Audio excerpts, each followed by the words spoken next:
Buenos días, ¿cómo están? Bienvenidos. 4 minutos pasaron de las 10 de la mañana, un día nublado, otra vez en la ciudad de Mar del Plata, con un poco de niebla, no tanto como los últimos días, pero un poco de neblina matinal hubo. De todas maneras, la temperatura, por supuesto que no está tan baja, estamos en 12 grados 8 de temperatura. El último registro, por supuesto, que es de la hora 9.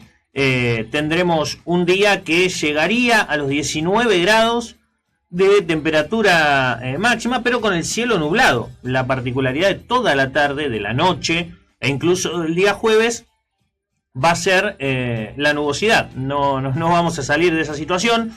Lo bueno en este contexto es que aquel pronóstico de lluvia que por ahí teníamos para la jornada del día viernes ha quedado en el olvido. Se ha corrido para el sábado y esperemos que mañana se corra para el domingo y así sucesivamente hasta que no llegue nunca, que eso sería lo mejor en definitiva. Pero bueno, en esta semana que estamos transitando, ya estamos a la mitad de la misma, a día miércoles.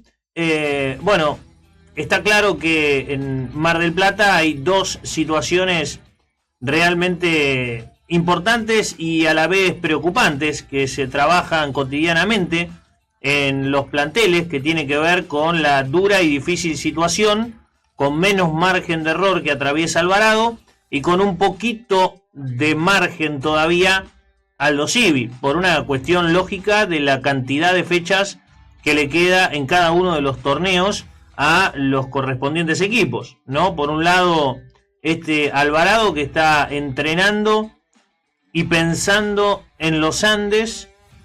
Es difícil hablar de una semana con cierta tranquilidad porque la presión está vigente, está latente, la situación es angustiante en el día a día, claro está, pero mientras va pasando la semana, parece ser que la herramienta más importante para tratar de encontrar ese resultado que hace 8 partidos que se le viene negando al equipo marplatense, hablo de la victoria, pasa por tratar de hablar mucho, de juntarse, de referenciar la situación una vez más, de tratar de apelar al famoso y nunca bien ponderado inflador anímico, a que las cosas por lo menos no estén mal predispuestas desde un inicio, que a veces pareciera que las cosas son tan complejas que ya venís con una carga emotiva, emocional, que todo te parece imposible, ¿no? Y no es tan así, o no tendría que ser tan así, teniendo en cuenta que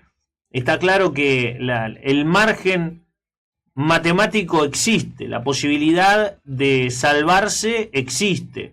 Bueno, veremos qué es lo que va sucediendo durante la semana. No va a recuperar más jugadores de los que tiene en el plantel en estos momentos. A ver, estamos en una encrucijada de Marcelo Vázquez entre los jugadores que se le lesionaron, que venían siendo titulares, hablamos de Enzo Martínez, de Kevin Silva, e incluso del propio Becker y Susbiele. Susbiele ya volvió, no está efectivamente al 100%, pero necesita utilizarlo el entrenador. Y Becker, que volvió, empezó a entrenar, empezó a subir cargas, se volvió a resentir. Y bueno, la situación ya de acá a final de campeonato está complicado. Si vuelve a tener un espacio, va a ser poco, porque ya para este fin de semana no va a estar seguramente, y bueno, ya después te quedan 2 semanitas, no queda mucho. Entonces, con lo que tiene, pero con lo que no utiliza también, hay otros nombres en el plantel que hoy no son tenidos en cuenta en lo más mínimo. Alvarado se concentra en un grupo de unos 15, 16 jugadores, que son los que habitualmente más utiliza el DT, para tratar de revertir esta situación, empezando por el partido contra los Andes, que las matemáticas indican que puede ser tanto un bálsamo para la situación como definitivamente terminar de complicarte. En ese sentido, también están todos expectantes porque se abre una ilusión simplemente, pero están todos expectantes porque hoy es la reunión de comité ejecutivo de AFA, esta famosa reunión de comité ejecutivo de AFA, donde se indica Ricardo Caruso Lombardi que se va a votar para bajar la cantidad de descensos en la Primera Nacional de los 4 que hay a solamente 2, y que esto beneficie a determinados equipos, ¿no? Bueno, más allá de eso, que veremos si sucede, veremos si está en carpeta, veremos si se vota y se termina eligiendo que así se va a seguir, que no es lo mejor. Ya hemos hablado y hemos repetido incansablemente toda esta circunstancia. Lo cierto y lo concreto es que si se da, tampoco es la salvación definitiva para Alvarado en este contexto. Tendrá que seguir ganando, tendrá que ir a buscar una victoria, en definitiva. También está trabajando Guillermo Farré herméticamente, tratando de que el grupo se fortalezca a sí mismo y tratando de encontrar las soluciones, las vías hacia el gol que hoy se le niegan para el partido contra Tigre, un partido otra vez como visitante, segundo consecutivo que le toca en este tramo de la temporada, y donde también el margen de error ya se empieza a angostar demasiado, a punto tal que se hace realmente difícil, pensar en una posibilidad de recuperación inmediata. Ojalá todo se termine destapando rápidamente, pero son pocos los casos en el fútbol argentino habitualmente donde se terminan dando estas cuestiones, que de repente, de un día para el otro, la situación cambia de manera contundente para un equipo.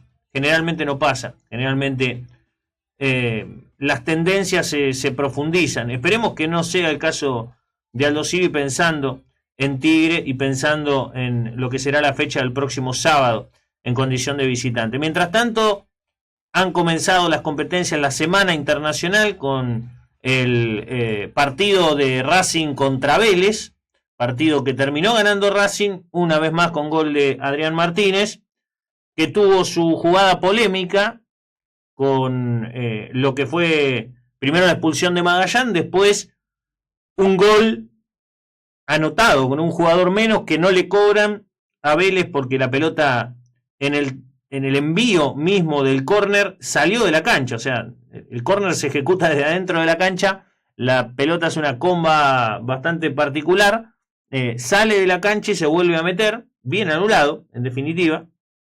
Es muy poco frecuente que esto pase, pero bueno, las imágenes eran elocuentes, no hay mucho para discutir en ese sentido, pero bueno, Vélez como local terminó perdiendo contra Racing y va a tener que ir a buscar decididamente el resultado a Avellaneda, en lo que será el martes que viene el partido de vuelta para el equipo de Guillermo Barros Esqueloto, que junto con su hermano Gustavo dieron todo un show, como cada vez que pasa. Hay dos showman, ¿no? En los bancos de suplentes de todos los equipos, entre Costas y su habitual desesperación, y lo que del otro lado proponen los mellizos.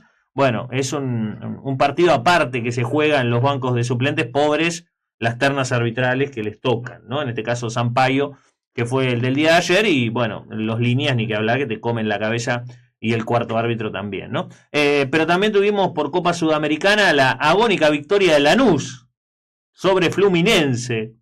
Gran triunfo del Granate, porque el partido ante un equipo como Fluminense venía al empate clavado, y apareció Marcelino Moreno para poner el único gol del partido y que el equipo de Pellegrino le gane al de Renato Gaullo en esta ida. Claro, no está nada dicho, ¿no? A partir de ahora, la vuelta en territorio brasileño, por supuesto que es compleja. También debutó la Champions, y debutó muy bien la Champions, porque la verdad que otra vez hemos visto muchos goles, que es una constante de la Champions. Cuando en Sudamérica los partidos terminan 1-0 con suerte, en Europa tenés hasta un 4-4 del Borussia Dortmund contra Juventus, como para empezar a marcar que la temporada va a ser así, va a ser a mucho gol, a pleno gol. Buenos debuts del Unión Saint-Gilloise, el equipo belga, que con gol de McAllister terminó ganándole al PSV Eindhoven, debut absoluto en Champions, y el Qarabag, que le ganó al Benfica, el Benfica donde metió un gol Barrenechea en el inicio del partido, uno de los 3 argentinos que tiene Benfica. Bueno, pero después el Qarabag se lo termina ganando y esto le cuesta el puesto a Benfica, al técnico de Benfica, y ya se está hablando de Mourinho como DT de Benfica, que es donde inició su carrera como entrenador. Bueno, veremos si el ciclo se cierra de esa manera. Después tuvimos el debut en Champions de Mastantuono. Ayer en la transmisión lo indicaban al argentino como el jugador de Real Madrid más joven en debutar en un partido de Champions, con sus 18 añitos, frente al Olympique de Marsella de Balerdi. Bueno, fue victoria con los penales y la cuestión de que ya estamos hablando de que le regalan penales al Real Madrid en la primera fecha de la Champions. Estamos complicados y empezamos a dudar de todo el tiempo. Se vuelve muy complejo el análisis desde ese punto de vista. Y además la victoria del Tottenham. Pero hoy sigue la historia, porque hoy, como te íbamos ya mencionando desde el día de ayer, vamos a tener 2 partidos de Sudamericana, pero sin presencia argentina. El partido de River con Palmeiras en el Monumental. Interesante, gran primera medida de esta llave. Me parece que va a ser una llave muy atractiva. Y Copa Argentina, sí, porque a las 6 de la tarde Newell's juega con Belgrano por Copa Argentina y bueno, la continuidad de la Champions como para sumarle un condimento más a esta tarde. Después estaremos hablando de los partidos que se van a jugar en el día de hoy, incluido también, hablando de partidos de la tarde, a las 3 de la tarde el partido de la reserva de Aldo Civi. Hoy vuelve a jugar el equipo de Mariano Padilla, tratando de volver a la victoria contra el difícil Argentino Juniors, acá en Mar del Plata, en el predio del equipo portuense. En definitiva, bueno, ahí tendremos en el medio, exactamente en el medio de la semana, otro partido como para destacar y tener en cuenta. También, y en este sentido, hemos tenido esta mañana el sorteo de Copa Davis, del Final 8 de esta Copa Davis que se va a disputar en Bolonia y donde finalmente Argentina, después del sorteo que tuvieron que hacer con la República Checa para ver quién era el cuarto preclasificado, supuestamente eso te daba cierta ventaja. Finalmente creo que no fue así. Argentina pierde ese sorteo, no entra como cabeza de serie y se va a enfrentar con Alemania, que sí es segundo cabeza de serie. Veremos si para esa instancia decisiva está su mejor representante, que es Alexander Zverev, ¿no? Uno de los jugadores top que tiene, por supuesto, el tenis alemán. Pero República Checa, que sí ganó el sorteo, le ha tocado España, que podría tener a Alcaraz, podría tener a Marcel Granollers, número 6 del mundo en dobles hoy, que bueno, no participaron de la última serie que dio vuelta a España ante Dinamarca. Bueno, al final no sé si no salió ganando la Argentina. En este cruce, tarde o temprano iba a pasar.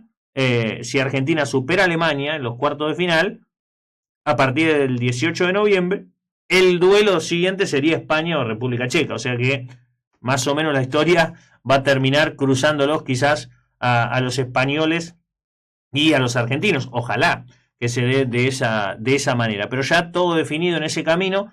Después estaremos hablando y analizando lo que nos va a ir dejando esta realidad que está viviendo el tenis, porque el sorteo es inmediato y a mí me parece que eso está buenísimo, ¿no? Rápidamente vos ya te empezás a diagramar, organizar y saber qué tipo de rival vas a tener, y los capitanes, en este caso, también pueden aportar lo suyo y empezar a analizar qué es lo que les va a suceder a su equipo, pensando en un montón de tiempo en adelante, ¿no? De acá a la fecha del Final 8, bueno, falta un montonazo, literalmente. Bueno, también ayer hemos tenido un par de novedades vinculadas a los equipos de Mar del Plata. Una de ellas tiene que ver con el primer contrato profesional firmado por Leonel Espinosa, jugador de nuestra ciudad, que, bueno, ha firmado su primer contrato profesional con Kimberley para el Federal A.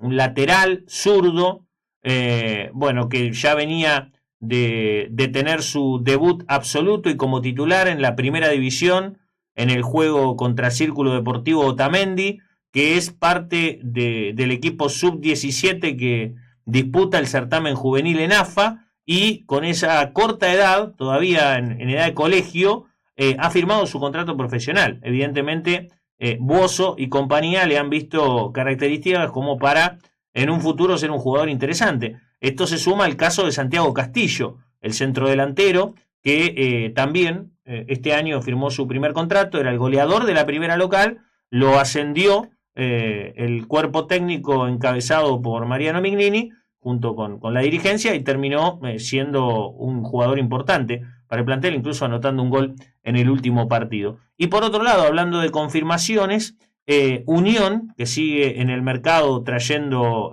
novedades, bueno, va a tener de manera concreta entonces la continuidad de Fran Ortiz, ¿sí? Francisco Ortiz, que es uno de los jugadores formados en el club, que tuvo un paso también por Kimberley, jugando Liga Federal y demás. Bueno, a finales de la temporada pasada, para el torneo clausura, volvió al club, estuvo hablando con Juan Aquino, se sumó al club, no jugó mucho la última temporada, pero fue oficializado como una de las continuidades dentro del equipo. Ha conservado en total 5 piezas, del pasado plantel, y se suma Bellosas, que conoce muy bien el club, que jugó durante varios años y que obtuvo el ascenso. Por lo tanto, son 6 jugadores que, bueno, tienen una vinculación directa con el club. Después el resto son los nuevos, que no son tantos. En definitiva, Mateo Macrini, Álvaro Yarza y el base panameño Guillermo Navarro. Después el resto, gente de la casa, gente que conoce el club y que viene incluso de jugar, en la mayoría de los casos, la última temporada con la camiseta del Celeste. Además, ya te puedo confirmar que este fin de semana Peñarol va a jugar contra Platense y contra Obras, 2 partidos amistosos. Platense y Obras, jueves y sábado serían estos partidos, para que, bueno, el equipo Mil Rayitas, el equipo de Leonardo Costa, tenga sus primeros partidos de desarrollo de la idea, ¿no? Porque hasta ahora vienen entrenando, haciendo oposición entre ellos, pero ahora, bueno, llega el momento de darle sentido a todo esto, enfrentando un equipo que también te propone algo distinto, ¿no? Que no es lo mismo que conocer lo que estás trabajando. También dentro de lo que es la realidad de Peñarol, te agrego que Gonzalo Amán, jugador, bueno, de las categorías formativas de Peñarol, está entrenando con la preselección argentina U17, camino al sudamericano de la categoría. Está en preselección todavía, hay un camino que debe recorrer, pero está ahí, y eso es lo importante, lo realmente destacable. Después, en una semana de Fórmula 1, tenemos la confirmación de la Federación Internacional de Automovilismo, de la FIA, de las carreras sprint para la Fórmula 1 en la próxima temporada. Esperemos que con Franco Colapinto, por supuesto, con butaca confirmada. Y también una expresión formal del Comité Olímpico Internacional respecto de la situación de Israel, teniendo en cuenta que hubo múltiples, el más importante fue el del presidente español Pedro Sánchez, pedidos de que, al igual que a Rusia en su momento, no se lo deje participar por la situación en la Franja de Gaza, lo cual es completamente distinto a Rusia, porque Rusia fue sancionado por un sistema de doping gubernamental en su momento. O sea, el propio Estado generaba el doping para que sus atletas rindieran mejor. Eso se investigó, se llegó a una sanción, y eso rompe con el juego limpio, la Carta Olímpica del Comité, ¿no? Acá la historia tiene que ver con cuestiones políticas, y el Comité Olímpico Internacional dice: la Carta Olímpica Israel la está cumpliendo a rajatabla, no tenemos motivos para no permitirles participar de competencias internacionales, como, creo yo, completamente fuera de lugar ha indicado el presidente español, ¿no? Porque una cosa la mezcló con la otra, y me parece que cuando mezcló peras con batatas terminó metiendo la pata en esa historia. Pero bueno, por si hacía falta que no se genere una bola en base a todo esto y se empiece a hablar cosas que no tienen sustento, el Comité Olímpico Internacional dio su voz oficial y dijo: no, esto no lo podemos hacer nosotros, porque por ahora la Carta Olímpica se respeta, y la única manera de romper con la representación de un país en las competencias internacionales es que rompan lo que indica la Carta Olímpica. Y bueno, eso no pasa, así que no hay mucho más para discutir. si eso está así, en definitiva. Después tenemos el tenis internacional, lo que venimos marcando habitualmente en el contexto de una nueva semana de actividad, pero una de las grandes novedades del día que te podemos confirmar es que va a estar jugando finalmente Peñarol en Buenos Aires contra Platense y contra Obras, 2 partidos amistosos. ¿Sí? Esto ya es confirmado, ya lo podemos confirmar. Y bueno, esperemos que sean unas buenas medidas, teniendo en cuenta que el viernes que viene debuta Peñarol en la Liga Nacional. Sí, así de rápido pasa todo en lo que es el desarrollo de la actividad deportiva. Hasta hace muy poquito hablábamos de conformación de plantel, ver cuándo empezaban a entrenar y de repente ya estamos en el inicio de la temporada de la Liga Nacional. Nos vamos a la pausa, 10:25, la hora en estos momentos en nuestra ciudad. Luego de la pausa ya nos metemos en todo el desarrollo informativo hasta la hora 12. Ya venimos. Todos los deportes, toda la información en Facebook.